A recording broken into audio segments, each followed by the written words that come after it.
તકલીફ હારણ ગાંઠનું પેલા શરદી ને તાવ મને આમ સદભાવનામાં હતો ને, મને કાલાવા રોડ ઉપર મોકલો, ગાડી દવાખાનું છે ત્યાં.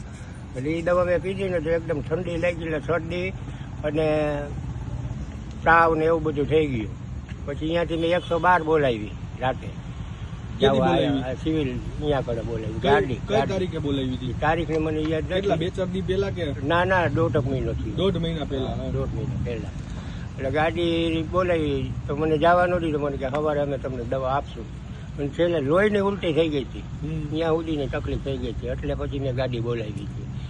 પછી સવારે મને દવા આપી ગાડીવાળાએ, એસિડિટીની કેપ્સ્યુલ આવે છે ને, કેપ્સ્યુલ આપી એટલે સારું થઈ ગયું. પછી મને પછી પાછો અહીંયા આવ્યા પછી મારા મગજની મેં જ્યારે હું પીપળિયા દાખલ થયો ને સદભાવનામાં, ત્યારે હું એ લોકોએ નક્કી જ કર્યું હતું. મેં કીધું રોજની મારે 2 ગોળી જોઈ, 2 ગોળી દુખાવાની અને 2 ગોળી મગજની, મારા મગજની તકલીફની.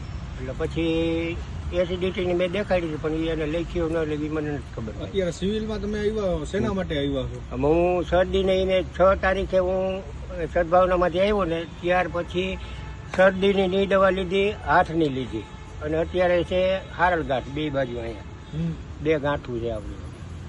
એટલે એ 2 ગાંઠુના હિસાબે હું ઓપરેશન કરાવવા આવ્યો છું. તો સિવિલ વાળા શું કહે છે તમને? સિવિલમાં બધું મને કમ્પ્લેન મેં કીધું, બધી મારી પોઝિશન દેખાડી. મેં કીધું ભાઈ હું એકલો માણસ છું, મારે કાંઈ બીજું આગળ પાછળ નથી અને મારી હારે કોઈ રી એમ નથી. તો મને કે વાંધો નથી, તો મેં કાંઈક એડજસ્ટ કરી લેવું.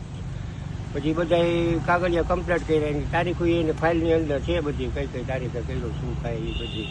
પછી 25 તારીખે મને દાખલ કર્યો, અહીંથી ઇમરજન્સીમાંથી મને ફાઇલ લીધી અને દાખલ કર્યો રાજકોટ સિવિલ હોસ્પિટલ. હા, રાજકોટ સિવિલ હોસ્પિટલમાં. એટલે 2 મહિના ઓલા 2 કલાક મને રાખ્યો, અને 2 કલાક પછી મને કે હવે સોમવારે અમે ફોન કરવો એટલે આવશું.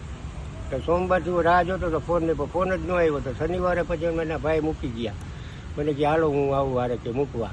તો ત્યારે પાછો મને દાખલ કર્યો, પાછો વળી 4-5 કલાક થઈ એટલે મને કે હવે પાછા જાઓ, સાહેબના છોકરાનું એક્ઝામ છે એટલે કે 15 તારીખે હવે ઓપરેશન થશે કે 22 તારીખ. એટલે મેં કીધું વાંધો નહીં કીધું, એટલે વળી પાછું હું આવતો રહ્યો. તો છેલ્લા કેટલા દિવસથી કાકા તમે રાજકોટ સિવિલ હોસ્પિટલમાં ધક્કા ખાવો? 6 તારીખથી આમનામ છે. મારે શરદીની બધી દવા લીધી, પછી અને હાથની દવા લીધી. ગઈ 6 તારીખથી? હા, ગઈ 6 તારીખ પછીથી. ગઈ 6 તારીખ પછી એકબીજાને આરામ કર્યો. અહીંયાથી બહુ મને તકલીફ થઈ હતી સદભાવનામાંથી. એટલે પછી 2 દી આરામ કરીને પછી એમાં તારીખો બધી ફાઇલની અંદર છે. મેં જે દવા ચાલુ કરી ને એ બધી એમાં છે. ટોટલ સિવિલમાં તમને કેટલા દિવસ થયા તમે છો? આમ તો 1 મહિના જેવું થઈ ગયું. Rajkot civil hospital? હા, રાજકોટ સિવિલ હોસ્પિટલ 1 મહિના જેવું થઈ ગયું. છતાં તમને ડોક્ટર તમને કોઈ જવાબ નથી આપ્યો? ના, એ બારે છાપરામાં હોઈ જાવ અને અહીંયા કણે ખાઈ લઉં. હાલે છે ને અનક્ષેત્ર, એમાં ખાઈ લઉં.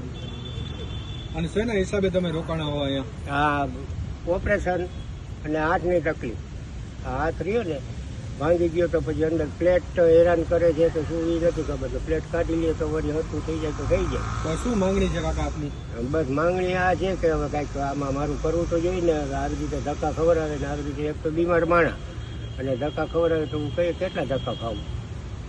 એટલે ત્યાંથી મને સદભાવનામાં દવા ન મળી અને અહીંયા પાછું આવી રીતે થાય છે. હવે કઈ રીતે કેમ આમ કરે છે મને કાંઈ ખબર નથી પડતી. ને અહીંયા એમ કીધું કે હું સદભાવનામાંથી આવું છું, એના હિસાબે મારા ઉપર આવી રીતે થાય છે કે શું થાય મને કાંઈ ખબર નથી.